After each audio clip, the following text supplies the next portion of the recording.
अस्सलामुअलैकुम, टीम 10 की जानिब से बात कर रहा हूँ। ये जो हम स्टार्ट कर रहे हैं, ये हम basic to advance learning start कर रहे हैं, ठीक है, जिसके ऊपर आपको इंशाल्लाह लेक्चर्स मिला करेंगे। और आज का जो हमारा टॉपिक है वो है RSI, ठीक है ना। RSI के बारे में हम जानेंगे क्या है और इसे किस तरह से हमने यूज़ करना है। तो आपने क्या करना है, आपने ट्रेडिंग व्यू पे आ जाना है और अपना कोई भी चार्ट आपने ओपन कर लेना है। मैंने BTC US डॉलर का चार्ट ओपन किया हुआ है। अब आपने करना क्या है, RSI को यूज़ करने के लिए आपने यहाँ पे आना है इंडिकेटर्स पे, ठीक है ना। यहाँ पे आपके पास लिखा हुआ आ रहा होगा इंडिकेटर्स। इस तरह से आपके पास ये ओपन हो जाएगा। सर्च में आके आपने लिखना है RSI। आपके पास यहाँ पे लिखा हुआ आ जाएगा टेक्निकल्स में रिलेटिव स्ट्रेंथ इंडेक्स। इसको आपने सेलेक्ट कर लेना है। इस तरह से आपके पास ये एक RSI आ जाएगी, ठीक है। अब इसको मैं थोड़ा सा आपको समझाता हूँ कि ये आपको दो लाइंस बनी हुई आ रही होंगी, ठीक है। इस तरीके से आपके पास ये आ रहा होगा। अब इसके अंदर आपने करना है क्या है, यहाँ पे आपने सेटिंग्स में आ जाना है। यहाँ पे आपके पास सेटिंग्स का ऑप्शन आ रहा होगा। यहाँ पे आप जैसे ही क्लिक करेंगे इस तरह से आपके पास ये ओपन हो जाएगा। इनपुट्स आपने इसके सेम रहने देने, इसमें आपने कोई चेंजेस नहीं करनी है।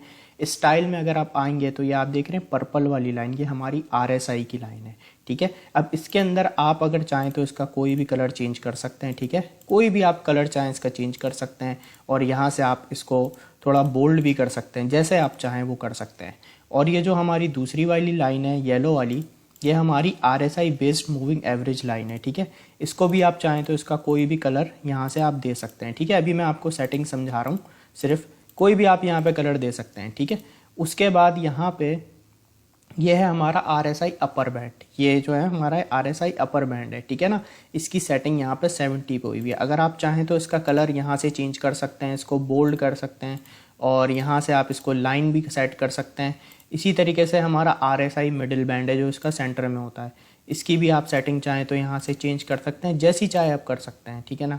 और यहाँ पे ये हमारा RSI लोअर बैंड है, इसको भी आप जैसे चाहें बोल्ड कर लें, लाइन पे कर लें, ठीक है ना। इस तरीके से आप जैसी चाहे इसकी सेटिंग कर सकते हैं, बट हम इसे अभी डिफ़ॉल्ट पे ही रहने देंगे, ठीक है ना। अब इसकी हम सेटिंग रीसेट कर देते हैं तो इस तरीके से आपके पास आ रहा होगा, ठीक है। अब यहाँ पे इसको समझने वाली बात यह है कि ये जो हमारी RSI है यह हमें इंडिकेशन देती है कि मार्केट आपकी ओवर बॉट है या ओवर सोल्ड है, ठीक है। मार्केट में बहुत ज़्यादा लोग जो कॉइन है उसको बेच रहे हैं या बहुत ज़्यादा ख़रीद रहे हैं, ठीक है। तो इसके लिए मैं आपको सबसे पहले बताता हूँ, यहाँ पे ये जब हमारी RSI 70 के ऊपर आपको दिखाई दे, ठीक है ना, 70 के ऊपर जब आपको RSI दिखाई दे तो इसका मतलब ये है कि मार्केट ओवर बॉट हो रही है, ठीक है। ओवर बॉट से मुराद के बहुत सारे लोग जो हैं वो मार्केट के अंदर ख़रीदारी कर रहे हैं, ठीक है। और जब भी मार्केट ओवर बॉट हो तो उस पर हमें हमेशा एग्जिट करना होता है, ठीक है। यहाँ पे आपने नज़र रखनी है, जब भी RSI 70 पे आए तो इसका मतलब ये है कि मार्केट ओवर बॉट हो रही है, ठीक है। उस वक्त जो टाइम होता है हमारा मार्केट से एग्जिट करने का टाइम होता है, प्रॉफिट बुकिंग का टाइम होता है, मार्केट से निकलने का टाइम होता है। यहाँ पर जब आपकी RSI 30 पे आ जाए, ठीक है ना, यहाँ पे 30 पे, तो इसका मतलब ये है कि मार्केट ओवर सोल्ड की तरफ जा रही है, ठीक है। अच्छा, कुछ लेवल्स पे आपने ध्यान रखना है, ठीक है। आपने सेटिंग क्या करनी है, RSI में आप इस तरीके से आ गए तो यहाँ पे 70 पे आपने नज़र रखनी है, यहाँ 30 पे नज़र रखनी है, ठीक है। और दो में और आपको बता रहा हूँ वो आपने वैसे ही सेट करना है, ठीक है ना। जैसे यहाँ पे 70 और 30 हो गया, ठीक है। 70 मतलब ये जो मार्केट है वो बहुत ज़्यादा ओवरबॉट की तरफ जा रही है, ठीक है ना। और यहाँ पे जब 30 पे हो तो मार्केट ओवर सोल्ड की तरफ जा रही है। तो आपने यहाँ पे क्या करना है, एक सेटिंग और करनी है, इसको आपने एक यहाँ से लाइन लगानी है, ठीक है। और इसको आपने यहाँ पे 80 पे सेट कर देना है। यहाँ पे मैं आपको सेटिंग्स बता रहा हूँ, ठीक है ना। ये अब आपने 80 पे सेट कर लिया, आप चाहें तो इसका कलर भी चेंज कर लें। और यहाँ पे आपने एक अगेन से यहाँ पे हॉरिजॉन्टल लाइन लेनी है और उसको यहाँ पे बना देना है और उस पे आपने इसकी सेटिंग रख लेनी है 20, इस तरह से, ठीक है। तो ये इस तरीके से आप RSI के अंदर एक सेटिंग हो गई है, ठीक है। अब यहाँ पे आपने ख़रीदना और बेचना कब होता है या एंट्री और एग्जिट कब लेनी होती है मार्केट के अंदर, कि जब आपकी ये 30 से नीचे आपको दिखाई दे मार्केट ओवर सोल्ड की तरफ जा रही है तो उस वक्त आप थोड़ी सी एंट्री ले सकते हैं, ठीक है ना। सिर्फ आपने RSI की बेस पे कभी भी एंट्री नहीं लेनी होती है, हमें और डिफरेंट चीज़ों को भी देखना होता है। बट आप अगर सिर्फ इसके लिए आप यहाँ पे 2-3 चीज़ों को और भी देखें, ठीक है ना, हम आहिस्ता आहिस्ता आगे पढ़ेंगे। बट यहाँ पे अगर आपको 30 से नीचे अगर ये RSI दिखाई दे तो आप थोड़ी सी यहाँ पे बाइंग बना सकते हैं।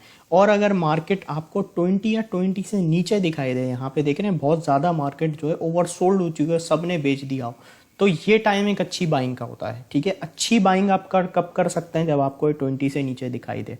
ठीक है, और यहाँ पे जब आपको RSI 70 पे दिखाई दे, ठीक है ना, मार्केट आप समझे ओवरसोल्ड की तरफ जा रही है, तो आपने यहाँ पे आके अपनी प्रॉफिट बुकिंग स्टार्ट करनी है। जब भी आप कभी बाइंग करें 30 के नीचे या 20 के नीचे, उसके बाद जैसे ही मार्केट बाउंस बैक करे तो आपने 70 पे जैसे ही RSI आया आप अपने प्रॉफिट को बुक करना स्टार्ट करें, क्योंकि मार्केट ओवरबॉट की तरफ जा रही है, ख़रीदने वाले लोग बहुत बढ़ते चले जा रहे हैं और हर कोई बाय कर रहा है, तो वो मार्केट से एग्जिट का टाइम होता है।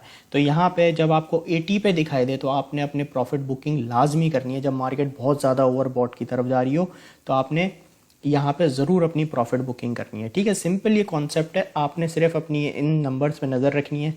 70, ठीक है ना, 70 और 80 ये आपके ओवरबॉट जोन है। ठीक है, और 30 और 20 आपके ओवरसोल्ड जोन है। जब इन जोन में मार्केट आएगी 30 और 20 के बीच या 20 से नीचे, तो इस वक्त आप थोड़ी बाइंग करेंगे। और सेलिंग आप कब करेंगे, जब 70 और 80 के बीच में हो या 80 प्लस पे जा रही हो, तो आप अपनी सेलिंग स्टार्ट कर सकते हैं। अब हम ज़रा चार्ट्स पे देखते हैं कि यहाँ पे किस तरह से यहाँ पे RSI हमारी वर्क कर रही है। अब यहाँ पे एक चीज़ आप देखें, RSI ने यहाँ पे 30 पे आई, ठीक है ना, इस जोन पे आप देखें, ये RSI हमारी 30 पे टच करी डेली टाइम फ्रेम में, और यहाँ से फ़ौरन से मार्केट एक पंप कर गई। अब यहाँ पे आप देखें, यहाँ RSI हमारी 30 पे थी और इसने हमें यहाँ पे इंडिकेट दिया कि भाई मार्केट ओवर सोल्ड पे, ठीक है, आप बाय कर सकते हैं। तो जैसे ही यहाँ पे हमने बाइंग की तो आप देखें मार्केट में कैसा एक पंप आया। बिटकॉइन के अंदर यहाँ पे ऑलमोस्ट 33% का पंप आया। तो ये यहाँ पे हमें एक इंडिकेशन मिली कि भाई यहाँ पे आप बाइंग बना सकते हैं, RSI के थ्रू ये हमें इंडिकेशन मिली। ठीक है, अब इसी तरीके से ज़रा हम यहाँ पे देखते हैं कि मार्केट कब हमें ओवरसोल्ड कंडीशन के अंदर दिखाई दी। ठीक है, अब यहाँ पर अगर हम देखें, मैं आपको एक सैम्पल दिखाता हूँ। यहाँ पे देखें आप, RSI 70 पे टच हुई, ठीक है ना, इस जोन पे, यहाँ पे इससे हमें क्या इंडिकेशन मिली कि भाई मार्केट जो है वो ओवरबॉट की तरफ जा रही है। ठीक है ना, मतलब बहुत सारे लोग खरीद रहे हैं। तो मैंने आपको क्या बताया, जब भी मार्केट ओवरबॉट में जाए हमें मार्केट से एग्जिट लेना है। तो यहाँ पे हमें इंडिकेशन मिली कि भाई मार्केट ओवरबॉट में चल रही है, और उसके बाद आप देखें कैसा हमें सेलिंग प्रेशर देखने को मिला, और मार्केट जो है आपको यहाँ पे वापस ओवरसोल्ड में दिखाई दी। और यहाँ पर अगर हम देखें, जब हमने यहाँ पे ओवरसोल्ड में बाइंग की तो यहाँ से हमें एक अच्छा यहाँ से रिवर्सल दिखाई दी, यहाँ पे हमारा एक अच्छा प्रॉफिट बन गया। जब हमने यहाँ पे RSI 30 से थोड़ी सी नीचे थी, हमने यहाँ पे अपनी बाइंग बनाई। सिंपली ये कि जब हमने ओवरसोल्ड में बाइंग बनाई, ठीक है, जब सब लोग बेच रहे थे, तो उस वक्त जब हमने बाइंग बनाई तो यहाँ से हमें एक अच्छा प्रॉफिट हुआ। तो हमेशा आपने जब ओवरसोल्ड हो, 30 के नीचे हो, 20 के नीचे हो स्पेशली, तो आप वहाँ पे थोड़ी सी बाइंग कर सकते हैं। ठीक है, और आप सेलिंग कब कर सकते हैं RSI के थ्रू, जब आपको ये ओवरबॉट में नज़र आए। ओवरसोल्ड में आपने बाइंग की थोड़ी सी, और जब आपको ओवरबॉट में दिखाई दिया तो आपने सेलिंग कर दी। ठीक है, सिंपली ये RSI का कॉन्सेप्ट है। तो आई होप आपको ये लेक्चर क्लियर होगा। Thank you so much.